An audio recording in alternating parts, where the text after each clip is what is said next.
Welcome to GV Tech Talks podcast.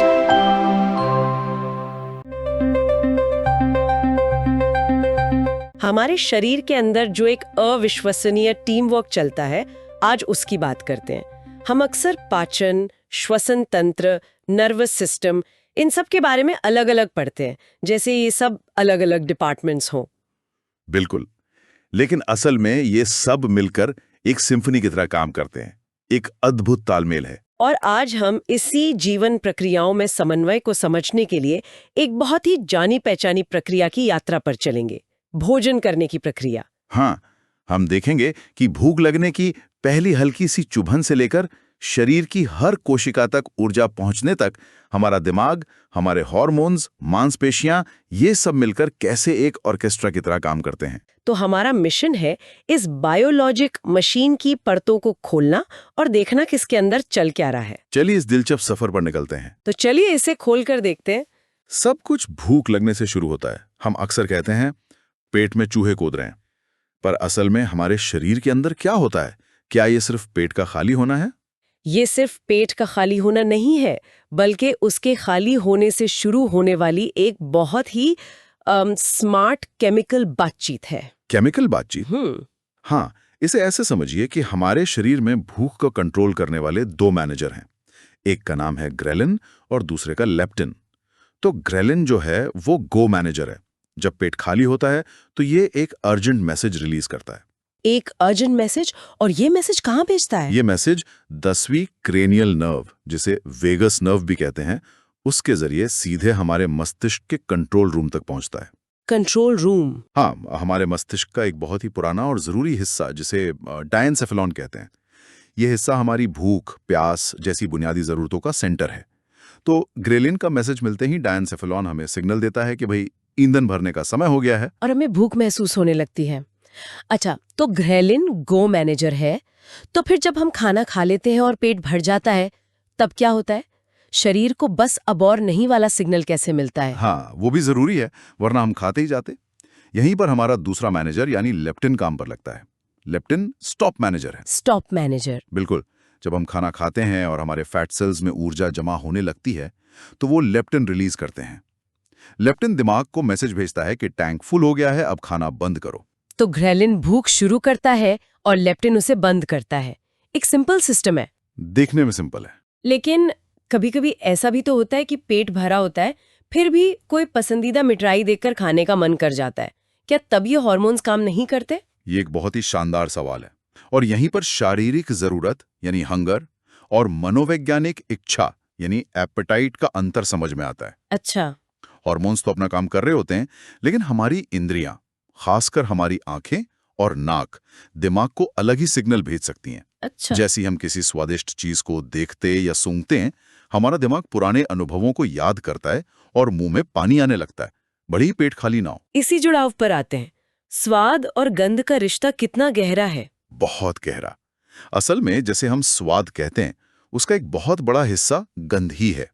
हमारी जीभ पर जो स्वाद कलिकाएं होती हैं, वो तो सिर्फ मीठा, खट्टा, नमकीन, कड़वा, ऐसे कुछ बेसिक स्वाद ही पहचान सकती हैं। लेकिन खाने का असली फ्लेवर, जैसे वो चॉकलेट का है या स्ट्रॉबेरी का, ये जानकारी हमारी नाक में मौजूद घ्राण रिसेप्टर से आती है। दिमाग इन दोनों सिग्नल्स को मिलाकर स्वाद का पूरा 3D अनुभव तैयार करता है। ये तो मैंने खुद महसूस किया है। जब जुकाम होता है और नाक बंद होती है, तो पसंदीदा खाना भी बस एक टेक्सचर जैसा लगता है, कोई मजा ही नहीं आता। बिल्कुल। इसीलिए जुकाम में खाना बेस्वाद लगता है, क्योंकि वो गंध वाला हिस्सा गायब हो जाता है। ठीक है, तो भूख लग चुकी है, भोजन की खुशबू ने मन बना दिया है और खाना सामने है। जैसे ही हम पहला निवाला लेते हैं, सबसे पहले काम पर लगते हैं हमारे दांत। ये चबाने की प्रक्रिया, मैस्टिकेशन, इसका क्या महत्व है? इसका बहुत बड़ा महत्व है। ये पाचन का पहला और सबसे जरूरी मैकेनिकल स्टेप है।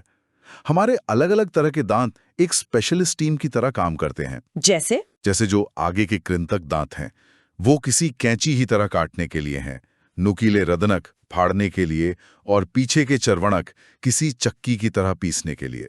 ये प्रक्रिया भोजन को छोटे छोटे टुकड़ों में तोड़ देती है। और उससे उसका सतही क्षेत्रफल, मतलब सरफेस एरिया, बढ़ जाता है। एग्जैक्टली। और जितना ज्यादा सतही क्षेत्रफल होगा, पाचन करने वाले एंजाइम्स उतनी ही आसानी से और तेजी से अपना काम कर पाएंगे। लेकिन ये सिर्फ मैकेनिकल काम तो नहीं है, इसमें लार यानी सलाइवा भी शामिल होती है। बिल्कुल नहीं। लार हमारा पहला केमिकल डाइजेस्टर है। इसमें एमाइलेज नाम का एक बहुत शक्तिशाली एंजाइम होता है जो मुंह में ही स्टार्च को मतलब कार्बोहाइड्रेट्स को पचाना शुरू कर देता है। अच्छा, तो पाचन मुंह में ही शुरू हो जाता है। मैं तो हमेशा सोचती थी कि सारा काम पेट में होता है। नहीं, शुरुआत मुंह से ही होती है। इसके अलावा लार भोजन को चिकना और नरम बनाती है ताकि उसे आसानी से निगला जा सके और वो एक मुलायम गोले में बदल जाए, जिसे बोलस कहते हैं। तो अगर लार ग्रंथियां काम करना बंद कर दें तो चबाना और निगलना बहुत मुश्किल हो जाएगा। बिल्कुल। और स्टार्च का पाचन भी ठीक से शुरू नहीं हो पाएगा। तो मुंह में भोजन का पहला ब्रेकडाउन हो गया। लेकिन ये पेट तक पहुंचता कैसे है? ऐसा तो है नहीं कि वो सीधे गुरुत्वाकर्षण से नीचे गिर जाता है। स्रोत में एक प्रक्रिया का जिक्र है, पेरिस्टाल्सिस। ये क्या है? ये एक अद्भुत प्रक्रिया है। पेरिस्टाल्सिस हमारे भोजन नली की मांसपेशियों का एक लयबद्ध संकुचन और फैलाव है, एक लहर की तरह। एक लहर की तरह? हाँ, जैसे ही हम निवाला निगलते हैं, भोजन नली की मांसपेशियां उसके ठीक पीछे से कुड़ती हैं और उसके आगे फैलती हैं। इससे भोजन धीरे धीरे नीचे की ओर धकेला जाता है। मतलब ये एक एक्टिव प्रोसेस है, सिर्फ ग्रेविटी का खेल नहीं। बिल्कुल। इसका सबसे अच्छा सबूत यह है कि आप उल्टे लटक कर भी खाना निगल सकते हैं और वो पेरिस्टाल्सिस की वजह से ही आपके पेट तक पहुंचेगा, ऊपर की तरफ नहीं जाएगा। अच्छा, तो बचपन में जो दोस्त ऐसा करके दिखाते थे वो असल में बायोलॉजी का एक प्रैक्टिकल डेमो दे रहे थे। कमाल है। हाँ, और इसमें दो और जरूरी चीजें मदद करती हैं। एक है श्लेष्मा यानी म्यूकस, जो पूरे रास्ते को चिकना बनाता है। और दूसरा है एपिग्लोटिस नाम का एक छोटा सा ढक्कन। जब हम खाना निगलते हैं तो ये ढक्कन हमारी श्वास नली को बंद कर लेता है ताकि भोजन गलती से फेफड़ों में न चला जाए। एक बेहतरीन ट्रैफिक कंट्रोल सिस्टम है। तो भोजन का बोलस इस लहरदार यात्रा के बाद पेट में पहुंचता है, जो एक तरह से मिक्सर ग्राइंडर की तरह काम करता है। यहाँ क्या होता है? बिल्कुल सही उपमा है। पेट की दीवारें बहुत मोटी और शक्तिशाली मांसपेशियों से बनी होती हैं। ये मांसपेशियां भोजन को मथती हैं, उसे पीसती हैं और उसे गैस्ट्रिक जूस के साथ अच्छी तरह मिलाती हैं। और इस जूस में क्या होता है? इसमें दो मुख्य चीजें होती हैं, हाइड्रोक्लोरिक एसिड और पेप्सिन नाम का एक एंजाइम। एसिड हमारे पेट में, ये खतरनाक नहीं है? सुनने में लगता है, पर यह बहुत जरूरी है। पेट के अंदरूनी दीवार पर श्लेष्मा की एक मोटी परत होती है जो उसे इस एसिड से बचाती है। ये एसिड दो काम करता है। एक, भोजन के साथ आए हानिकारक बैक्टीरिया को मारता है और दूसरा, ये एक अम्लीय माहौल बनाता है जो पेप्सिन को एक्टिवेट करने के लिए जरूरी है। और पेप्सिन प्रोटीन को पचाने का काम करता है। तो पेट में मथने और केमिकल एक्शन के बाद भोजन एक गाढ़े पेस्ट में बदल जाता है जिसे काइम कहते हैं। एकदम सही। और पेट के दोनों सिरों पर दरवाजे की तरह काम करने वाली मांसपेशियां होती हैं जिन्हें स्फिंक्टर कहते हैं। ये नियंत्रित करती हैं कि ये काइम कब पेट से बाहर निकलेगा। तो अब ये काइम अगले पड़ाव यानी छोटी आंत में जाने के लिए तैयार है। हमारे स्रोत में एक बहुत अच्छा सवाल है कि छोटी आंत इतनी लंबी और कुंडलित क्यों होती है? यह सवाल इस पूरी प्रक्रिया के सबसे महत्वपूर्ण पहलू की ओर इशारा करता है, अवशोषण यानी एब्जॉर्प्शन। एब्जॉर्प्शन? हाँ, छोटी आंत का मुख्य काम सिर्फ पाचन पूरा करना नहीं, बल्कि पचे हुए पोषक तत्वों को सोखकर खून में भेजना है। और इसके लिए इसे ज्यादा से ज्यादा सतही क्षेत्रफल और समय चाहिए। कितनी लंबी होती है ये? हमारी छोटी आंत लगभग 6 मीटर यानी करीब 20 फीट लंबी होती है। अगर ये छोटी और सीधी होती तो काइम बहुत तेजी से निकल जाता और पोषक तत्वों को सोखने का मौका ही नहीं मिलता।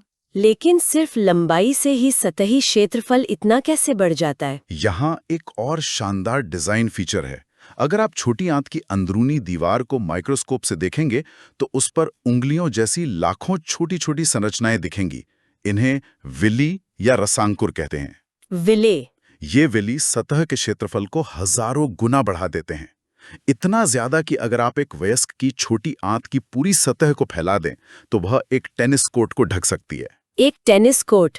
ये तो अविश्वसनीय है। तो ये वो जगह है जहाँ पाचन तंत्र और परिसंचरण तंत्र की मुलाकात होती है। एकदम यहीं पर असली टीम वर्क दिखता है। हर एक विली के अंदर खून की बारीक नसों यानी केशिकाओं का एक घना जाल होता है। ओके। जैसे ही पोषक तत्व जैसे ग्लूकोज, अमीनो एसिड पचकर तैयार होते हैं, वे विली की पतली दीवार से होकर सीधे इन केशिकाओं में सोख लिए जाते हैं। फिर खून इन पोषक तत्वों को शरीर की हर एक कोशिका तक पहुंचाता है। और फिर जो बचता है वो बड़ी आंत में चला जाता है। हाँ, जहां से बाकी बचा हुआ पानी सोख लिया जाता है। एक मिनट, मैंने स्रोत में एक लाइन पढ़ी जिसने मुझे हैरान कर दिया। उसमें हमारी आंत के तंत्रिका तंत्र को दूसरा मस्तिष्क कहा गया है। ये तो सुनने में बहुत अजीब लगता है। इसका क्या मतलब है? सोचना शायद सही शब्द ना हो, लेकिन ये दावा कोई अतिशयोक्ति नहीं है। इसे वैज्ञानिक भाषा में एंटेरिक नर्वस सिस्टम कहते हैं। Enteric nervous system. हाँ, सोचिए, हमारी पाचन नली की दीवारों में फैले हुए न्यूरॉन्स का ये एक इतना विशाल और जटिल नेटवर्क है कि इसमें हमारी पूरी रीढ़ की हड्डी से भी ज्यादा न्यूरॉन्स होते हैं। रीढ़ की हड्डी से भी ज्यादा? ये तो वाकई एक दूसरे मस्तिष्क जैसा ही हुआ। पर ये करता क्या है? इसकी सबसे खास बात यह है कि ये हमारे मुख्य मस्तिष्क से काफी हद तक स्वतंत्र रूप से काम कर सकता है। इसे हर छोटे मोटे काम के लिए ऊपर से ऑर्डर लेने की जरूरत नहीं है। मतलब ये आंत की गतियों, पाचक रसों के स्राव और खून के बहाव को खुद ही नियंत्रित कर सकता है। इसीलिए जब हम कहते हैं गट फीलिंग या पेट में तितलियां महसूस होना, तो वो सिर्फ कहावतें नहीं है। हमारे पेट और मस्तिष्क के बीच एक सीधा हाईवे है। और ये हमारे मूड को भी प्रभावित कर सकता है? बिल्कुल। वैज्ञानिक अब ये भी मान रहे हैं कि हमारे शरीर का लगभग 90% सेरोटोनिन, जो एक फील गुड न्यूरोट्रांसमीटर है, हमारी आंत में ही बनता है। तो आंत की सेहत सीधे तौर पर हमारे मानसिक स्वास्थ्य से जुड़ी है। तो अगर हम इस पूरी यात्रा को एक साथ देखें तो ये कोई साधारण पाइपलाइन नहीं है। ये तो हार्मोन्स के बीच की बातचीत है, तंत्र का कमाल है, मांसपेशियों का एक लयबद्ध नृत्य है और परिसंचरण तंत्र का कुशल वितरण नेटवर्क है। आपने बिल्कुल सही सारांश दिया। ये एक अद्भुत ऑर्केस्ट्रा की तरह है, जहां हर सिस्टम अपना हिस्सा पूरी तरह से और सही समय पर निभाता है। अगर एक भी हिस्सा ताल से बाहर हो जाए तो पूरी प्रक्रिया प्रभावित हो सकती है। ये समन्वय ही जीवन का आधार है। तो आज हमने जो कुछ भी समझा उससे ये स्पष्ट है कि एक साधारण लगने वाली क्रिया के पीछे कितना जटिल विज्ञान और अद्भुत समन्वय छिपा है। और सुनने वालों के लिए एक अंतिम विचार है। स्रोत में पावलोव के प्रसिद्ध प्रयोग का जिक्र है, जहां घंटी की आवाज सुनकर ही कुत्तों के मुंह में लार आने लगती थी। हाँ, क्योंकि उन्होंने घंटे को भोजन के साथ जोड़ना सीख लिया था। बिल्कुल, ये एक सीखी हुई प्रतिक्रिया थी, एक कंडीशन रिस्पॉन्स। तो ये देखते हुए कि कैसे सिर्फ हमारे पसंदीदा भोजन की महक या उसे देखने भर से ही हमारे शरीर में भूख के हार्मोन और पाचन रस बनने लगते हैं, ये सोचने वाली बात है कि हमारे खाने का व्यवहार कितना असली शारीरिक जरूरत पर आधारित है और कितना हमारे आसपास के संकेतों और हमारी सीखी हुई आदतों से जुड़ी एक प्रतिक्रिया है।